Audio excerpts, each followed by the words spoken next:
Selamat malam saudara-saudara yang terkasih di dalam nama Tuhan Yesus. Malam hari ini kita kembali akan melanjutkan pembacaan kita yang terambil dari Bilangan 5 ayat 23 sampai 31.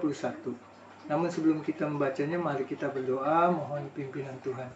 Kita berdoa, Tuhan, kami datang memohon pimpinan-Mu agar kami boleh mengerti apa yang kami baca dari firman-Mu, kami boleh merenungkan dan kami boleh melakukannya dalam kehidupan kami. Terima kasih ya Bapa, kami sambut firman-Mu di dalam nama Tuhan Yesus. Amin. Pembacaan kita terambil dari Bilangan 5 ayat 23 sampai 31. Lalu imam harus menuliskan kutub itu pada sehelai kertas dan menghapusnya dengan air pahit itu. Dan ia harus memberi perempuan itu minum air pahit yang datangkan kutub itu. Dan air itu akan masuk ke dalam badannya dan menyebabkan sakit yang pedih.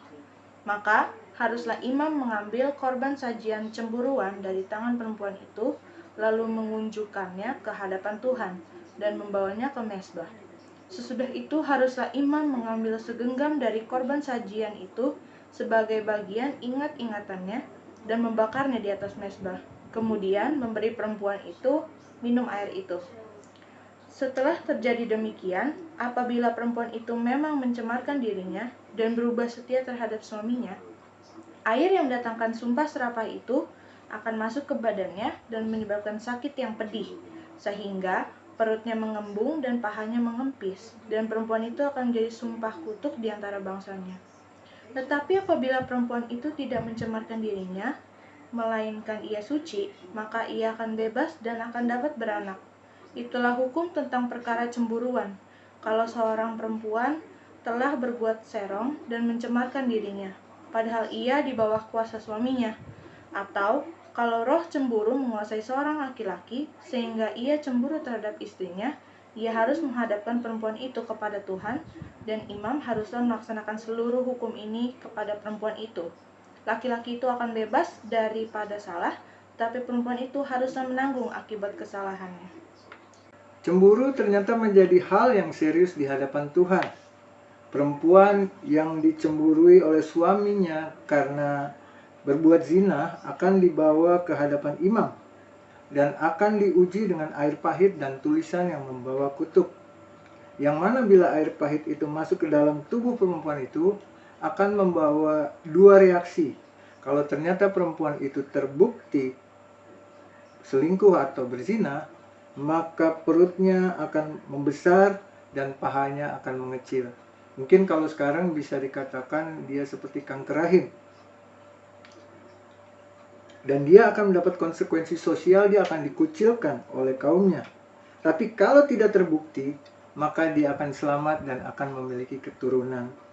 Jadi kecemburuan adalah hal yang sangat diperhatikan oleh Tuhan. Karena itu menyangkut kesetiaan dan kesucian serta kekudusan hidup. Juga penghargaan atas komitmen antara suami dan istri yang harus tetap terjaga. Terlebih lagi, ini antara Tuhan dan gerejanya.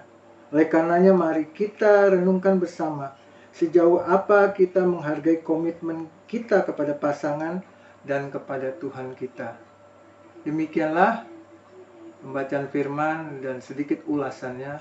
Biarlah kita boleh merenungkan bersama dan mengambil hikmatnya dari bacaan kita malam hari ini.